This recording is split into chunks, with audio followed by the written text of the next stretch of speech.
Kilala ko na ang susunod na ng presidente. Susunod na kabanata na kanyang ibibigay.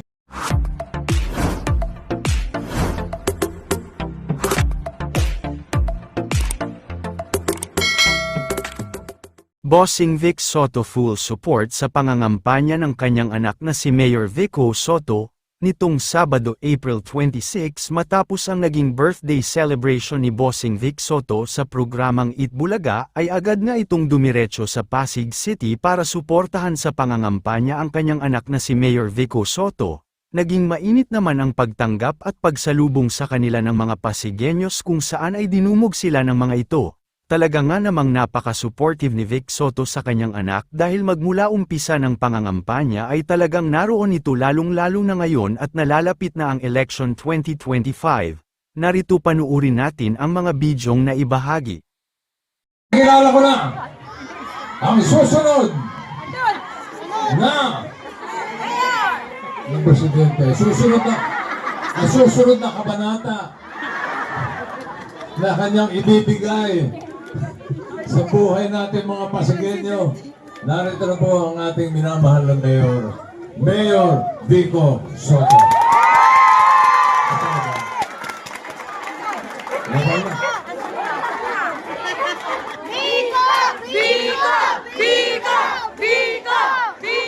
Mga kababayan!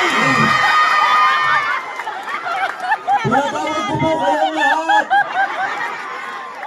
sapagkat ngayon ay birthday ng aking ama. Papa, maraming salamat. Batiin naman natin siya ng happy birthday. Alam niyo mga kaibigan, mga taga-barangay Santolan, kaninang umaga, sabi ng aking ama, gusto niyang bumisita sa barangay Santolan. Sabi ko pa, wag na, baka mapagod ka. Pero sabi ni Papa, bakit? Bata pa naman ako ah. Kaya, Barangay Santolan, ito na po. Ang tanong ko po sa inyo, handa na po ba tayo? Sa buhay natin mga Pasigueño, narito na po ang ating minamahal na Mayor, Mayor Vico Soto.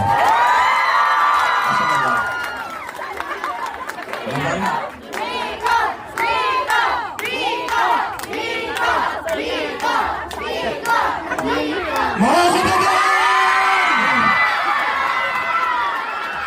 Pinatawag ko po kayong lahat sapagkat ngayon ay birthday ng aking ama. Papa, maraming salamat. Batiin naman natin siya ng happy birthday. Alam niyo mga kaibigan, mga taga-barangay Santolan, kaninang umaga, sabi ng aking ama, gusto niyang bumisita sa Barangay Santolan. Sabi ko pa, wag na, baka mapagod ka. Pero sabi ni Papa, bakit? Bata pa naman ako ah. Kaya, Barangay Santolan, eto na po. Ang tanong ko po sa inyo, handa na po ba tayo? Excited na po ba tayo? Yung mga nandun sa likod, may energy pa po ba tayo? Teka. Gab-gab. Sandali lang, iniisip ko paano ako bababa. Hinihiling ko lang po ang konting katahimikan. Time out lang po muna tayo. 1 minute intermission number po muna. Kakanta si Consial Boy.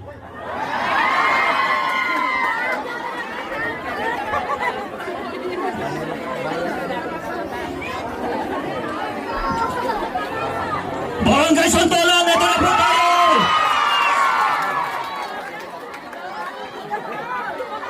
Grabe, nanggugulat kayo. Pasensya na po, medyo na number 2 lang po tayo. Hindi ko na dapat sinabi yun, ano? Hanggang dun sa pinakataas, ayos ba kayo dyan? Naririnig niyo po kami? Kami. Papa, maraming salamat. Batiin naman natin siya ng happy birthday. kaibigan, mga taga-barangay Santolan, kaninang umaga, sabi ng aking ama, gusto niyang bumisita sa barangay Santolan. Sabi ko pa, wag na, baka mapagod ka. Pero sabi ni Papa, bakit? Bata pa naman ako ah. Kaya, barangay Santolan, ito na po. Ang tanong ko po sa inyo, handa na po ba tayo? Excited na po ba tayo? Yung mga nandun sa likod, may energy pa po ba tayo? Teka. Sandali lang, iniisip ko paano ko bababa. Hindi hiling ko lang.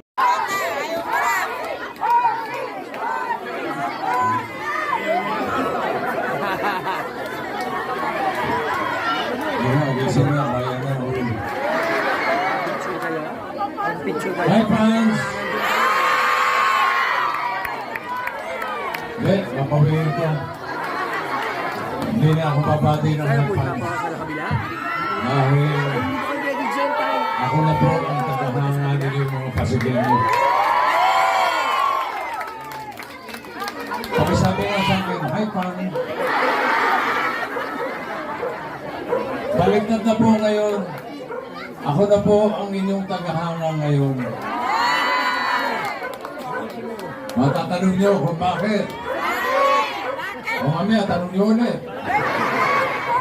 Alam niyo kung bakit ako naging tagahanga ng mga Pasigueño? Dahil po sa inyo, kayong, lalo na dito sa barangay Santolan, naipakita niyo sa buong Pilipinas na dito sa Pasig, kaya niyong lumaban at sugpuin ang korupsyon. Balaga! Bossing! Big Show!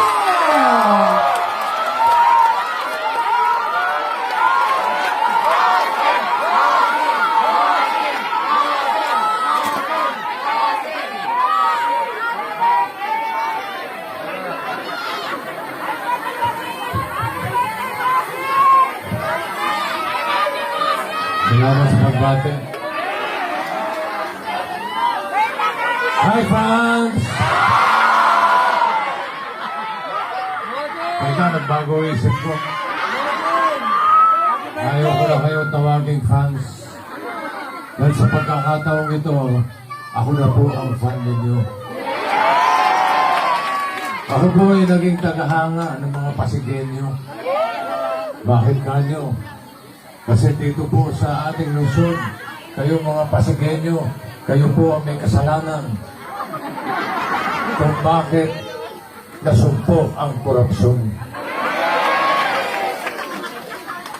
Pinatunayan yun, hindi lamang dito sa lungsod, sa buong bansa, na kayang labanan at sumpuin ang korupsyon. Alam naman natin ang korupsyon na nagpapahirap sa taong bayan at nagpapayaman sa ilan. Ayos ba?